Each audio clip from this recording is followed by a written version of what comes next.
Donc, on doit légitimement se poser la question de cette ouverture sur l'extérieur, et en particulier cet ancrage à l'Europe, érigé comme credo et jamais remis en cause depuis l'indépendance du pays. Toujours, on a été en fait ancré à l'Europe. Mais 50 ans après, qu'est-ce qu'on a comme résultat? La qualité de croissance pour le moment n'est pas bonne.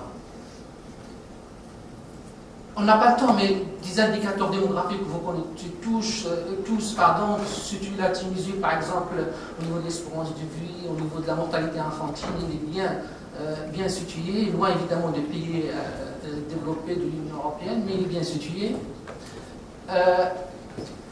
Mais on trouve en fait que la progression démographique est encore importante, comme je l'ai dit en introduction, dans ces pays, donc ça veut dire qu'il faut créer plus de logements, de l'infrastructure et la création massive d'emplois, etc. Par exemple, en Tunisie, il faut créer 90 000 emplois par an. Le Maroc, 4 millions d'emplois d'ici 2020.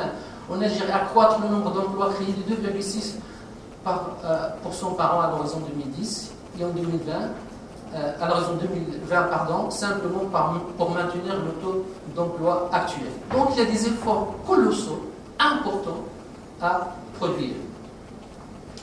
Alors, il y a aussi les indicateurs de marché du travail qui sont intéressants à voir pour voir le taux d'activité, l'activité des femmes, etc.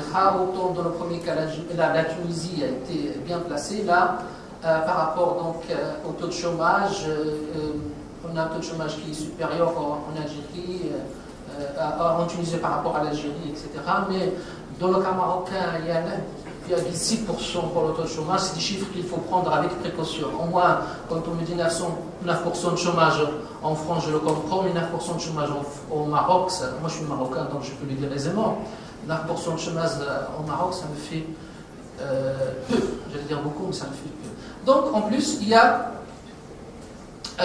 une différence entre le taux de chômage, le taux d'activité des femmes, par exemple, et des hommes. Donc, on trouve généralement qu'il y a une discrimination par rapport aux femmes, même si là aussi la Tunisie est bien placée par rapport aux autres pays. Allez-y. Alors, autre phénomène qu'on a remarqué dans les pays, c'est l'importance du chômage des jeunes. Alors, le taux de chômage, par exemple, total entre des 15-24 ans, il est de 43% en Algérie, 17%